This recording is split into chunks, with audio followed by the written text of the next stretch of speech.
A handful of your most loyal crew volunteer to join you. They hoist packs and eye each other with grim satisfaction. That's right, you are the hardiest members of the crew. You are our most important crewmen. Most sacrificeable. Let's get good. I am the gamer under development, and this is Sunless Skies. Join me as we venture out into the reach of madness. I was actually going to start one of two new series today, guys, but some technical issues occurred, so we're going to do another episode of Sunless today, which is awesome, because I love this game.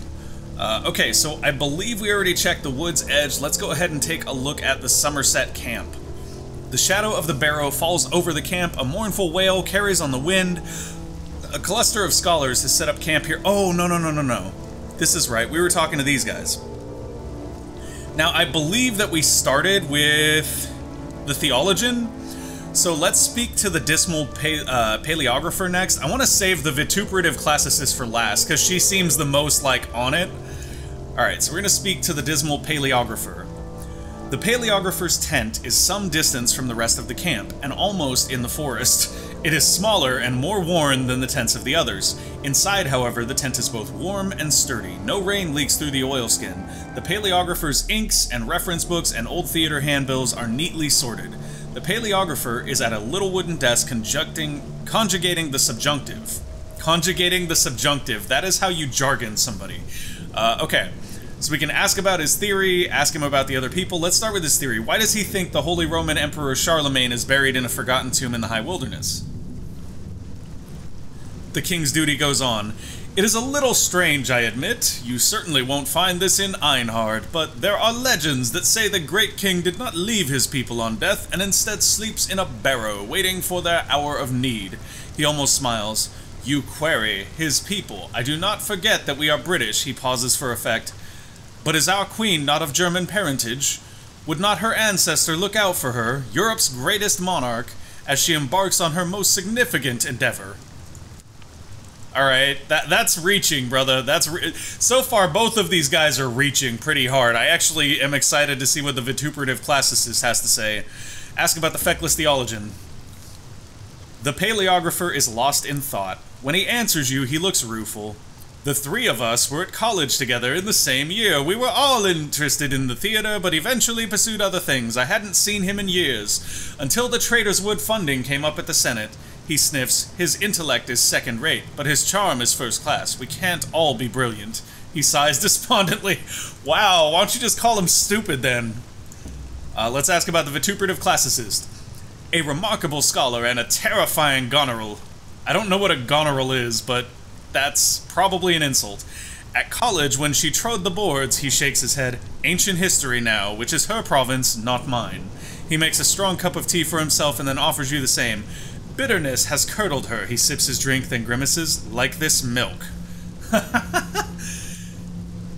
Awesome. Okay, so we're going to return to the camp. That's great. Let's talk to the vituperative classicist, because she is the most altogether, in my opinion. The classicist's tent is practical and largely unornamented. The interior is damp from her various walking clothes, which have been scattered across the floor. Old playbills and gaudy costume jewelry hang from the tent ceiling like charms. The classicist is pacing the tent, reading Herodotus, while smoking up a storm. I want to know about her theory. Why does she believe the ancient Sumerian deity Inanna is buried in a forgotten tomb in the high wilderness?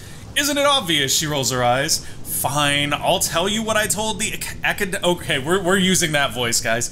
Isn't it obvious? She rolls her eyes. Fine, I'll tell you what I told the academic senate. The high wilderness is heaven, not as the church conceives it, but as the Sumerians did. A place of stars and chaos and impossible powers, in proximity to and affecting our own world, but far, far removed. She pauses for breath. Inanna, the queen of heaven, entered the underworld in search of her husband and was trapped for a time.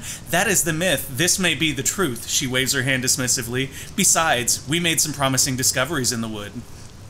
I'm sorry, I love reading her with that voice. It makes me want to laugh. Let's ask her about the feckless theologian. Her invective goes for an hour, and she only remembers to fetch you tea midway through. A liar and a traitor and a fool, she says, spooning in entirely too much sugar. I loathe him. Her hands shake as she pours. This voice is fun. She laughs scornfully but refuses to be drawn. I will not waste breath on the undeserving. Wow. Wow, just crap on the paleographer like he's not even worth your time. Cool. So we can ask them how to help. Let's do that. Your inquiry induces a rare spirit of cooperation in the scholars. The last expedition... Oh, this is the theologian, okay. The last expedition into the woods found a document written in the correspondence. It contained directions to a place called the Steward's Font. The theologian explains, alas, that is all it needs to break their alliance. The paleographer begins to argue that the steward was a chief position in Charlemagne's household. The classicist makes a pointed reference to Inanna's husband. The theologian's smile is forced.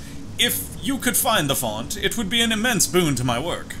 They are our sputters of protestation. Our work. You begin expeditions from the expeditions into the deep of the wood. Oh, interesting. So we're actually going to do a land expedition here. That's kind of cool. There it is. Let's do it. Expeditions into the woods deep.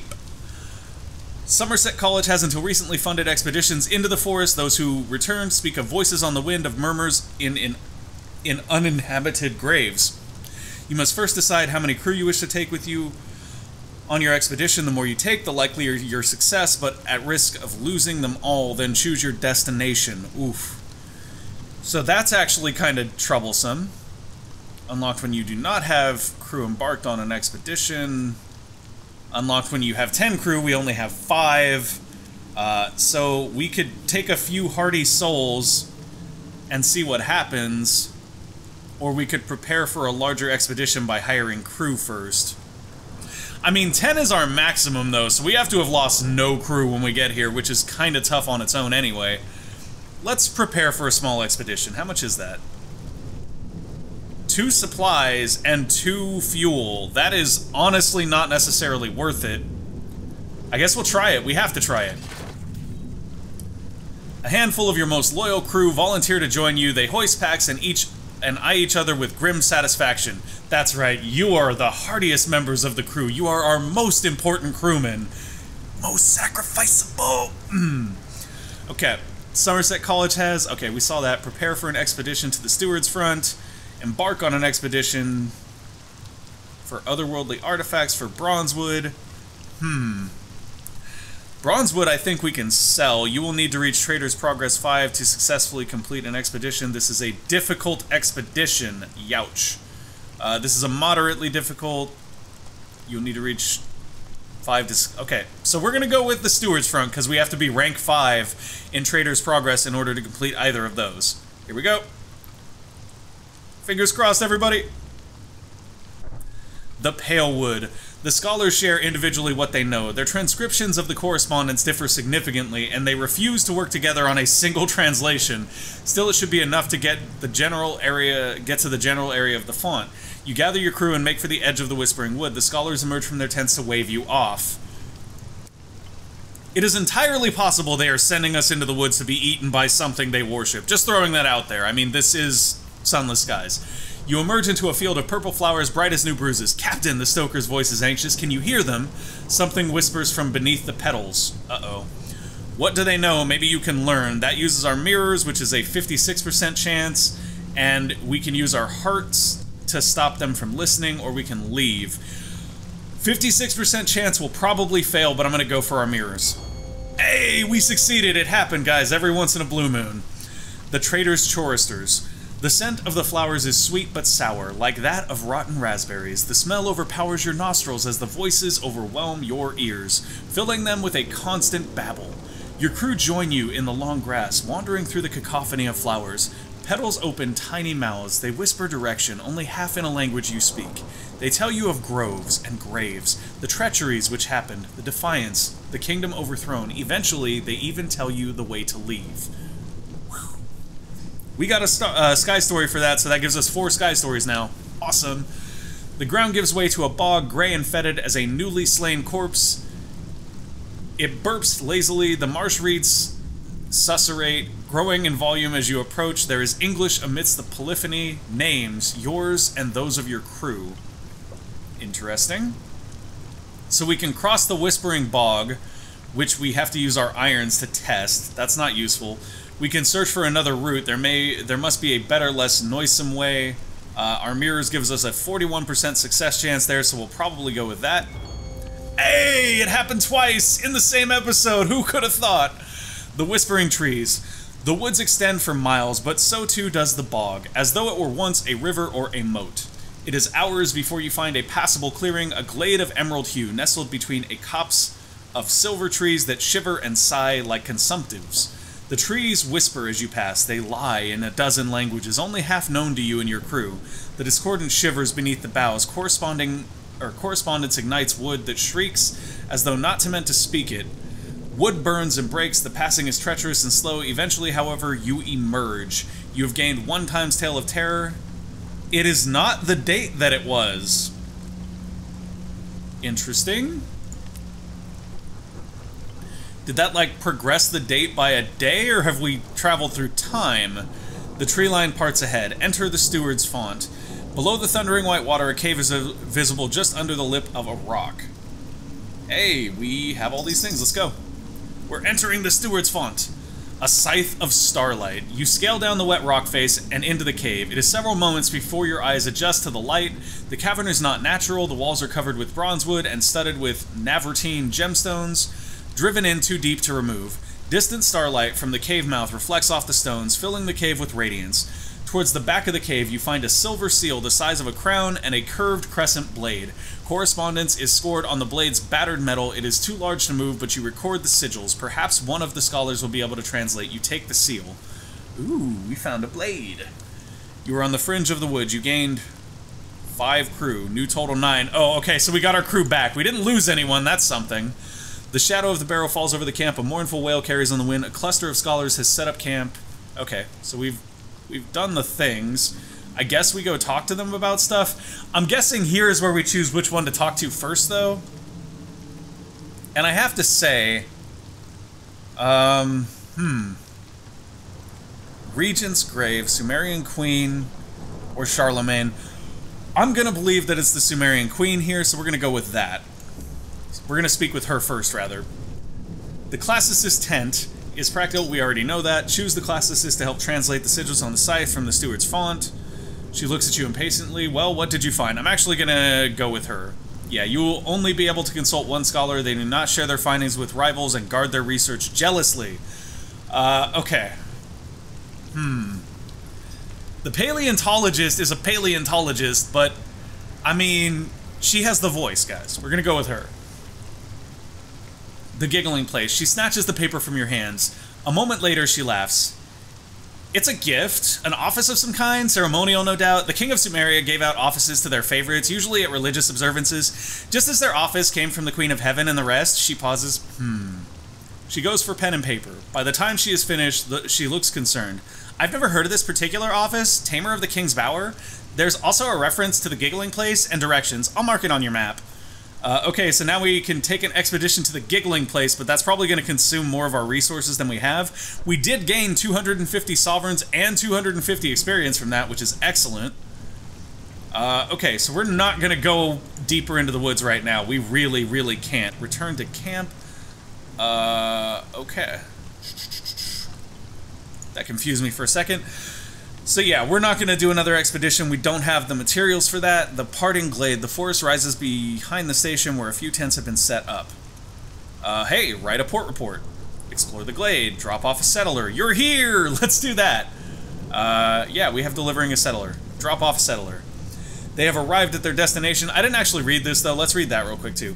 The forest rises behind the station where a few tents have been set up. What might be an owl calls from somewhere in the woods. In the far distance, a great stone barrow rises over the tree. The glade, an oasis of wildflowers and sweet meadow field in the midst of the brooding trees, is where captains meet to do business and bring their ventures to the wood to conclusion. Yeah, there.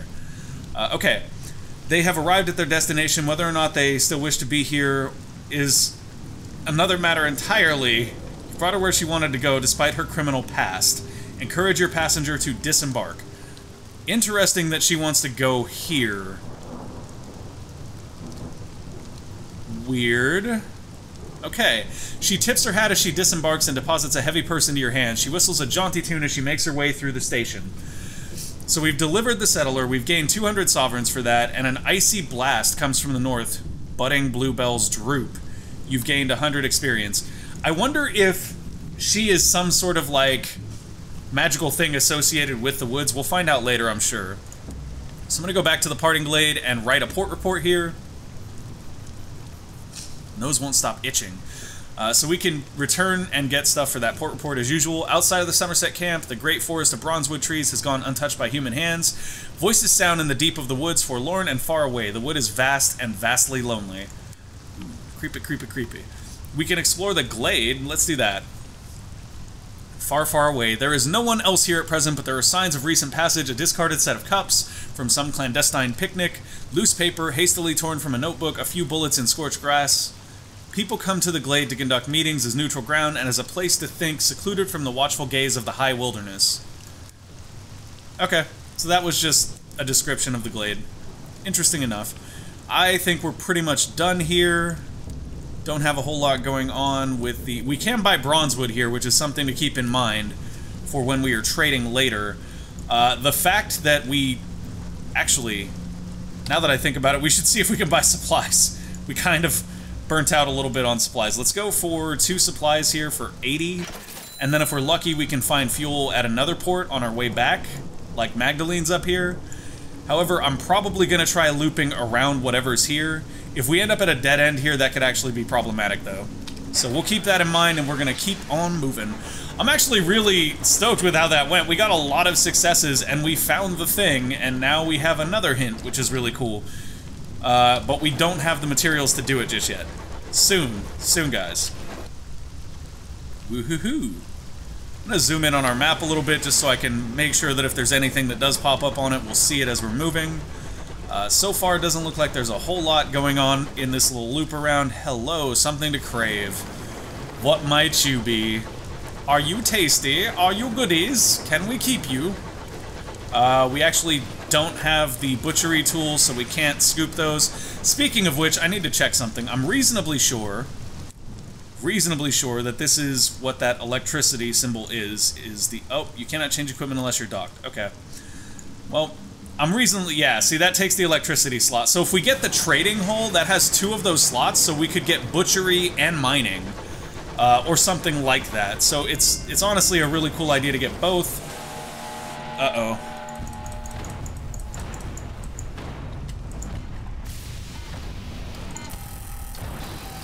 Oh, we overheated. No, no, no, no, no, no. Oh God, we gotta move. We gotta move. We overheated real bad right there. Oh.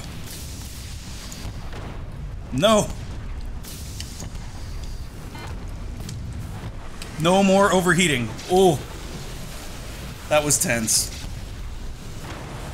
Uh-oh, uh-oh, uh-oh. We got another one coming in. This is bad. Okay. Whew. We can raid the safe and get sovereigns, or we can explore the captain's cabin with irons to get unusual items. Darn, all I wanted to do was repair with this. We're gonna explore the captain's cabin. Failure, of course. Well, we lose. We gained an uncanny specimen. The door eventually yields. Precious charts have been regurgitated. It's in the corner there with the very long shadow. It is decidedly unhappy. A change of scene may do it good. Okay. Let's try to get past this guy. We really don't want to brawl with this guy if we can avoid it. But he's obviously not going to leave us alone. So we might have to just sort of go for broke here. Try to get some distance, because distance definitely helps with dodging. And we're generally better than the AI at sniping. See, like, that hit. I think all of those shots just hit. Okay, all of those were hits. We're overheated now, but he's gone. Oh, he's gone, but we got him. Okay, so sniping is our thing now. We like sniping. Once again, same options. We can raid the safe for sovereigns, or we can explore the captain's cabin. I'm gonna do captain's cabin again. Success this time. Let's see what we get. The cabin door did not survive the onset of your guns, nor did the captain. You have to tread carefully. The carpet will not be saved. A few scorched documents sit on the bronzewood desk. They make for interesting reading. Apparently London had need of a few brave captains willing to bring fire to the Tackities. You would not have expected the signatories of the order. Ooh. You've gained 1 time salon stewed gossip. Excellent. Man, our ship took a beating there, though. Like, that was not good. Or our locomotive, rather, took a beating there, and we've got to be very, very careful moving forward. This is appealing, but last time we checked one of these, it spawned a thing that almost killed us. I'm just gonna put that out there. Oh, that's 3 of them. We got 3 of them. Does anybody remember where we're supposed to take those? I think it's Port Avon. I think Port Avon is the one that has that bargain. So we'll definitely have to get back to Port Avon at some point. For right now, though, we're going to keep heading on to Magdalene's. And I think once we hit Magdalene's, we may loop back around to New Winchester and grab our stuff out of the bank so we can go turn that in at Port Avon and take advantage of that bargain. That's so cool, though, because we got all 3 of those just by killing marauders and stuff, which is actually nice, because it means we didn't have to spend any money. Hey, that is a dead ship. Let's check it out, maybe? Can we repair our ship with it? We cannot. The wreck gleams with frost, its windows are dark, its engine silent, perhaps something of value lies within. We can mourn the dead, we can enter through the yawning tear in the hull, which requires, well, uses our veils, which is 90%. If this fails, I swear. Oh, hallelujah. Okay. Your boarding party follows you gingerly through the in the wreck's side. The steel bones of the engine groan miserably. You'll need to hurry lifting your lamp. You lead your party forwards. Or towards. We can go for munitions. We can go for the captain's quarters, the crew quarters, the engine room, or the galley. Knowing how expensive supplies are, I'm actually going to go to the galley and scavenge supplies. 2 supplies, that's awesome. You empty the cupboards of tins and jars, arms full, your boarding party hurries back to your locomotive in time to watch the wreck crack, split, and pour any remaining stores into the sky. Whoop, we got it. That's awesome. This has been a super lucrative trip from that last port, which was Somerset Camp, to Magdalene so far has been a really, really good trip. We've made a lot of money. I mean, we took some hull damage here. That's definitely something I'm concerned about, but we did also pick up a lot of good stuff, and we got free supplies. And we're not talking, like, a small amount of supplies either. We got 2 supplies. The Rat Brigade's nose twitches with greed. Is the homestead an easy target for food? Ooh. Let's dock up here. Settlers who live so far beyond the edge of civilization relish the hardships of solitude. They will fiercely defend their small territories, but occasionally welcome company and trade. A solitary settler lives in the modest homestead. She's not much of a conversationalist, but the enticing smells that waft from her kitchen are convincing. We can trade them some munitions, trade carefully packed munitions for bronzewood, or we can trade them a salon-stewed gossip for supplies. Or we can just reduce terror. Actually, reducing terror is good here. We had a really high terror value comparative to what we usually roll at. Your host serves a grim but filling gruel, then follows it with a plate of genuinely exceptional custard tarts. Your crew descend upon them like chorister bees upon a rival hive. Excellent. Okay, so that actually lowered our terror quite a bit. Don't know what effect lowering our terror or even having high terror really has on us, other than, I don't know, maybe potentially spawning more enemies. So, yeah, that was a beneficial thing in the short term. I could have potentially traded a salon-stewed story for some supplies there, but we already have 6 supplies, and that seems kind of like overkill. Finally, Magdalene's, a hot bath and decent conversation. The princess desires that you dock. Oh, really, princess? Is that an order? Must we dock now so that you can go wash your pretty little fingers? Let's dock up right here and see what Magdalene has to offer us. That's right, Magdalene is the place where people go to be emotional. So before we do anything, I'm going to go to the bazaar and check out what they have. They are in need of a sack of verdant seeds. We don't really have those. They do have fuel here, though, which we need. So we're going to buy... We can't buy 5. Wow, we can only buy 1 fuel. That's annoying. We vastly, vastly need to increase our hold size. That is our #1 priority from this point on, I think. Okay. That's fine, let's go check out what's available. The House of Small Comforts, the Keepsake Market, an illicit stall has been set up near the port, where the doctors and nurses of Magdalene sell off the property of captains in their care who require extensive stays. Interesting. What have you? Purchase an otherworldly artifact while away the time with other captains. This will reduce a significant amount of terror, but it also costs 50 sovereigns. Their old captives being treated, they find themselves stuck here indefinitely. Yeah, we'll take a crew member from there. Nailed it, we got a crew. Your new crew shuffles aboard and picks their bunks, leaving their old captain in the caring hands of Magdalene's finest. It is technically desertion, but a kind few will object too. Okay, so we can go to the Oneric Chambers to treat our nightmares, we can go to the Solace Chambers to treat our terror, or we can go to the House of Small Comforts, which is what we're going to do, because I believe this is how we get our port report. Yes. We're going to write a port report about Magdalene's real quick. Excellent. A meeting with the amenable host, the founder and master of ceremonies. Speak with a watcher by the station. He stares at your crew as they disembark your engine. He turns away when none emerge holding anything. He is clearly agitated. You must be at least level 4. Unlocked from when you do not have a special delivery from London. Interesting. The host will see you now. He has requested you by name. Alright, I'm gonna speak with the watcher by the station first, though.